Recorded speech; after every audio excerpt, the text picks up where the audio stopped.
Speaking about difference of boats under 24 and over 24 meters, if we're talking about the same kind of boats, like let's say Bering 88 and Bering 110, there's no much different except space, of course, and it's understood. However, when the boats exceed 24-meter benchmark, it's a different set of rules and requirements. They must be a class boats. It could be pleasure class or charter class, and much more rules and regulation apply to these kinds of boats. We actually really appreciate this classification society set of rules and regulation, and we're bringing it into smaller boats, although they are CE regulated. All boats under 24 meter comply with CE requirements. However, we have a lot of features and a lot of systems which dictated by class brought into smaller yachts. On our boats, you will not feel tremendous difference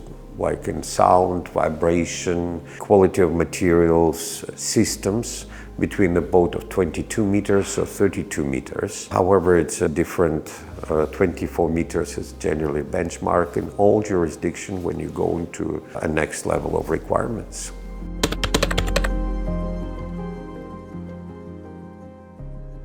One of the questions we have frequently, it's what should I choose, sail or motorboat?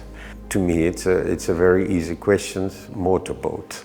Maybe because I didn't grow up with sailboat. All boats I ever used was motorboats, and concept of sailboat is not planted deep in my mind. I like a freedom of motoring. You are not depends on the wind, on direction of the wind. You are kind of like in charge of like many things of your voyage. However, I really appreciate, I like people who are sailboat lovers. They're more romantic, they're more, how to say, down to earth, and they actually more enjoy the sea than the motorboat people. Sometimes motorboat people, they try to be sort of detached, like I don't want too much of the sea, give me a comfort of home, give me a comfort of predictability of the passenger train, you know, like that I arrive when I said to arrive and this and that. However, sailboat people, they're more flexible. Okay, if it's not favorable today, I will come 2 days later. It's more relaxed mindset. So for some people, sailboat is better. For some people, of course, motorboat is better. It's absolutely not one is better than another. I cannot say that. I'm a motorboat person, and I know many sailboat people, and I love them.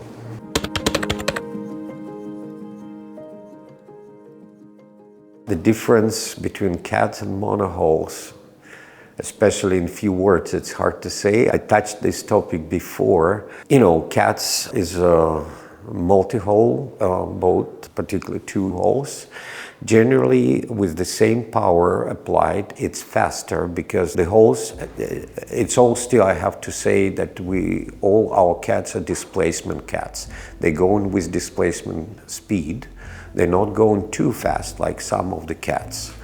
And the geometry of the sponsons of these 2 hulls allow this at the same power to go faster than a monohull.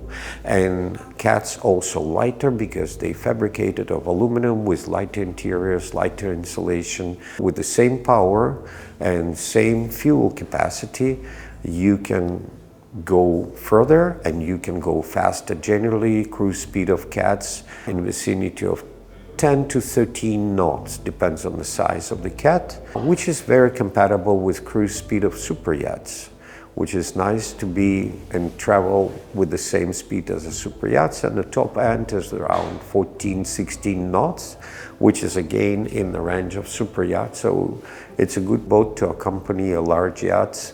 I'm envisioned to have a fleet where it's a few super yachts accompanied with several smaller boats go on the same passage, because the functionality, it's liveaboard cats, it's exploration cats, and they can travel far and return.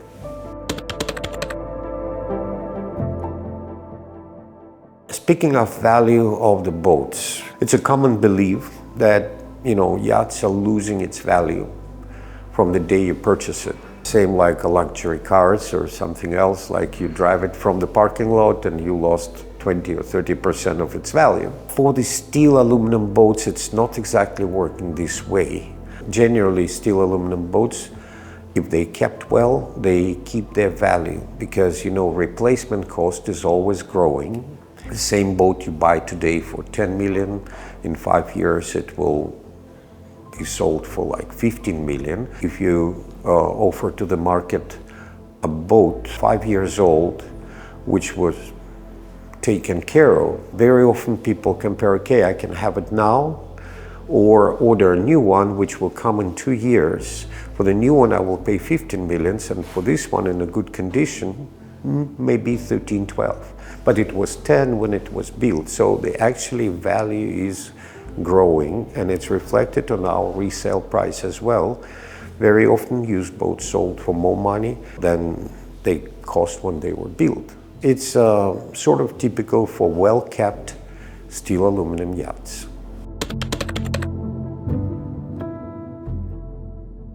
Speaking of, it's a lot of question about ice class, and some builders like to put this as an ice class boat. Probably people addressing to some features of ice class boat, but technically to have a certified ice class boat in this size is nearly impossible or cost prohibitive, because it's not only related. Usually people say, I want to have an ice belt. So, okay, your hull is 10 mils and you have an ice belt which is 12 mils. It's not making your boat ice class. It's much more to it. It's beginning from power of your main engines, protection of your running gears, props and rudders. It's heating up of the sea chests and many, many other features which make the boat to be an ice class. Technically, people say ice capable. However, it's not bring the boat into the ice class. I know that some boats are 80 meters, have a true ice class, and it's comply with the class requirements.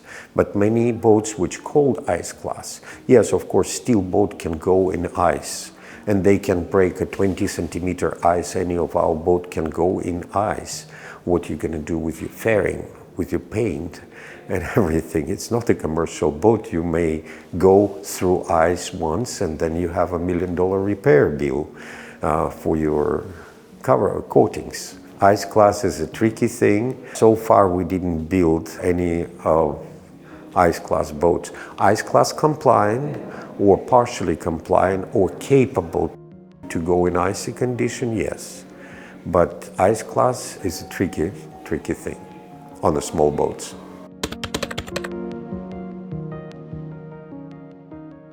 What is different between exploration boats and yachts and sport fishing boats?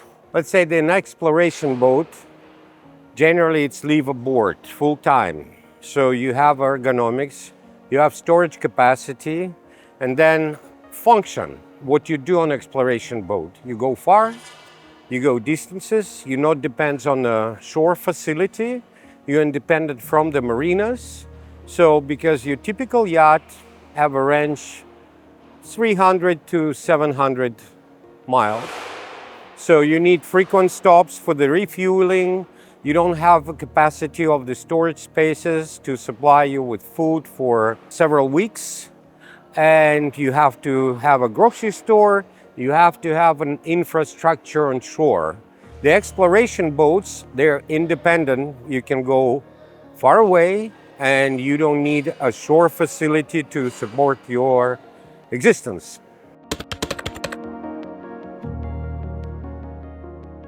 You know, all the bearings are displacement boats. Displacement means it's a different type of hydrodynamics. This boat, when you increase the speed, is not going up. It's not going to semi-displacement or semi-planing or planing mode. It's actually going under. And on displacement hull, it's a totally different hydrodynamics. We have these terms like sinkage. It's how much your boat sink with every knot of speed. So the boat, instead of going up, it's going down. However, it's most economical way to go through the water. all the cargo, all the passenger, all the cruise ships, and all the workboats, I would say, except for fast ferries and special boats, they're displacement boats, including military boats, majority of military boats. So they are going through the water without climbing on top of the water.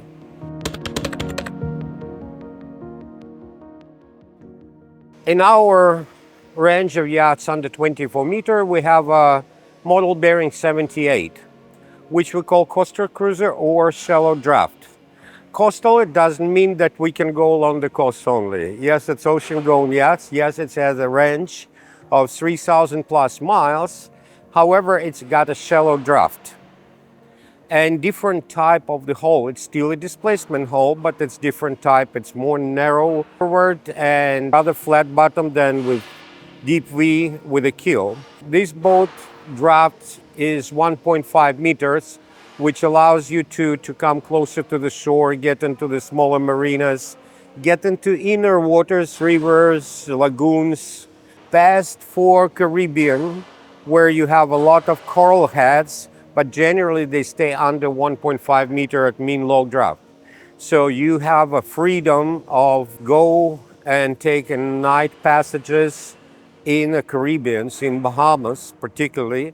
It's a great feature, so you don't have to be careful, you don't have to always watch where you go, so you're pretty much safe to go anywhere, even at night.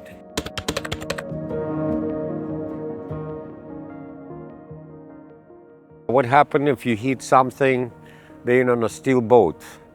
I can tell you it's an unlikely event and should be avoided by any means. However, if it's happened, you have much greater chances that your hull will still be intact, and in most cases you will have a dent. Even you have encounter with a floating container or big log or something like this. So the damages to the steel hull is much less than on a fiberglass boat. Of course, steel is stronger than aluminum, if speaking of the same thickness. But still, any sort of collision should be avoided. But you have greater chances, especially in combination with watertight bulkheads in all boats under 24 meters and of course over 24 meters. It's much better chances that you will still be safe and continue your journey.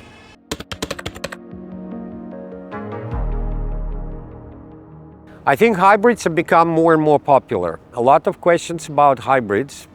And there are two types of hybrids, serial and parallel. Both of them use on explorers and other type of boats. My personal preference is a serial hybrid. To my understanding, it's less complex and have a longer future when someday something will come in replacement of diesel power, diesel generator.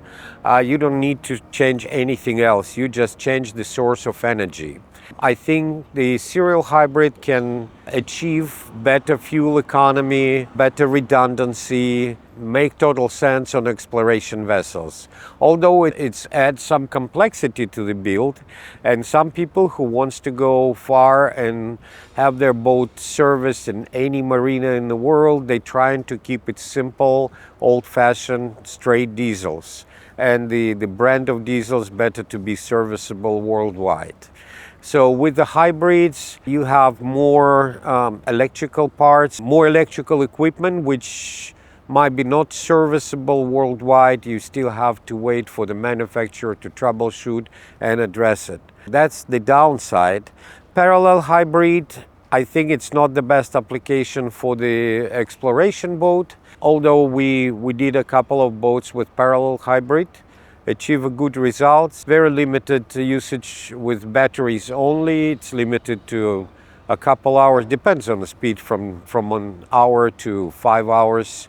Generally, it's give you a range of about, maximum 40 miles at best sea condition. 40 to 60 miles, I would say. Practicality-wise, I would recommend electric tender, which allows you to reach those aquatorias, which is restricted for the fossil fuel. So your base, your home is staying somewhere anchored, and you exploring these restricted areas by electric tender. That's, I think, the best. And serial hybrid, I'm for it. it's a great future for this technology.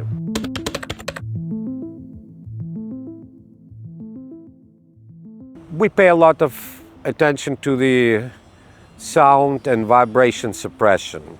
And rooms, which is next to the engine room, usually as quiet as any other space on the boat. We use a lot of layers. I think we have a dedicated videos about noise and vibration, but generally on a steel boat, on a sturdy steel boat, with everything we use as far as the sound barriers, layers, proper materials, used as a system, is sure that your sounds are very, very comfortable throughout the boat, regardless where you at, next to the engine room or up on the third deck.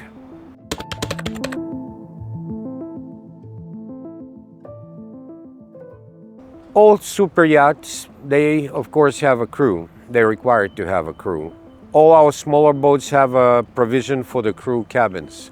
And we pay a lot of attention to the crew facilities, because crew is usually who stay on the boat continuously. And if they will not be happy with their accommodation, it's a bad news for the owner. Comfort of the crew predetermine the comfort of the passengers and guests. We use same materials as in the owner's cabin. I mean, some quality materials, not exactly the same design. I think crew amenity is very important, and we're trying our best to meet the highest standards for the crew accommodations.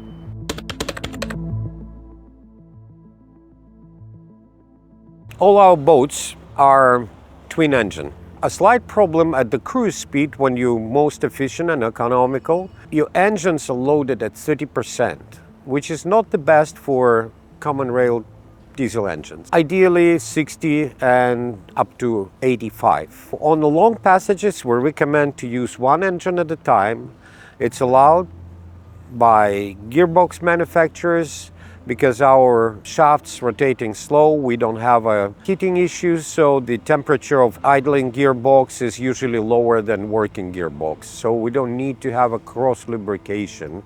However, when you go, let's say 8 knots, instead of 2 engines, 1 engine, your engine gets properly loaded around 60% of load. It's usually better efficiency than at 30% of load, and your fuel consumption is pretty much the same, with maybe 5% increase, because you have one sailing prop and you have 2 to 3 degrees angle on the rudders to compensate thrust which is not applied to the center of the boat. That's pretty much it, and it's better for the engine, it's better for maintenance. You're saving a lot on maintenance, you're basically using half hours on the engines. That's what we recommend, and many people doing it. So you need 2 engines when you're maneuvering, when you're fighting some bad weather, when you're operating in close quarters. But if you're crossing a big body of water, 1 engine at a time is our recommendation. Of course, in serial hybrid, you're free of these issues. You're using 1 generator for, let's say, cruise mode, for when you go on cruise speed. If you need to have excess of power or increase your speed from 8 to 10 knots, the second generator will kick in. They're variable speed, they will adjust, but generally you're properly loading the diesel. If you work margins from 60 to 85%, your diesel feels much better.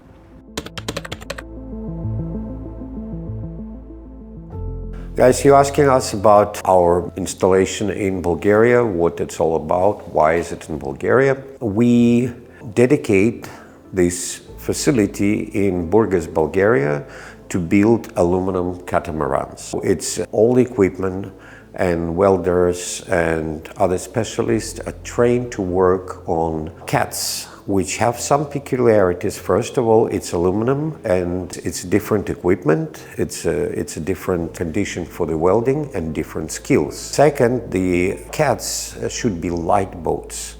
And we use different type of insulation, different type of interior materials to keep these boats light and fast and long range. The Bulgaria is, yes, it's our new development, and we're pleased, and currently we have 4 boats under construction in Bulgaria location.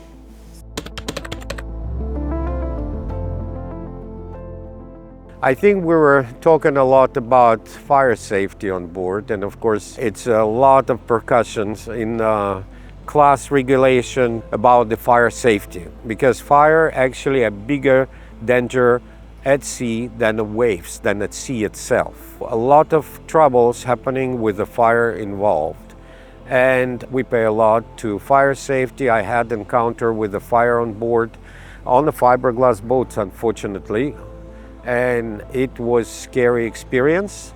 Of course, steel and aluminum is much safer as far as the fire safety, much safer, especially steel. Aluminum, at certain condition, it may ignite, it may start burning or melting. So steel, to ignite the steel, it takes a lot. In combination with non-flammable or not supporting flame materials on interiors, on all the insulation and everything, you have a great chances to put out the fire with your own hands. You have fire extinguishers, you have a fire station with the pressurized water. Steel boats are far safer than fiberglass as far as the fire safety. Actually, we have, maybe we'll put reference in this video to our detailed video on the fire safety. We're burning some aluminum, we're burning steel, we're burning fiberglass, and speaking a lot about the fire safety.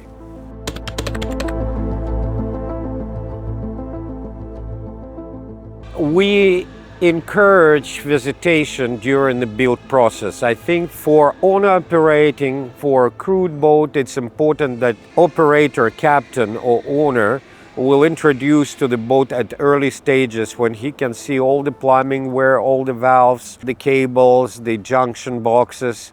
When you kind of like digest this information during the build, you feel much more comfortable and safe on the boat when it's completed, because you know what is under layers of insulation, panels and everything. We encourage the customers and crew and owner's representative to visit the boats with no restrictions and no limitations.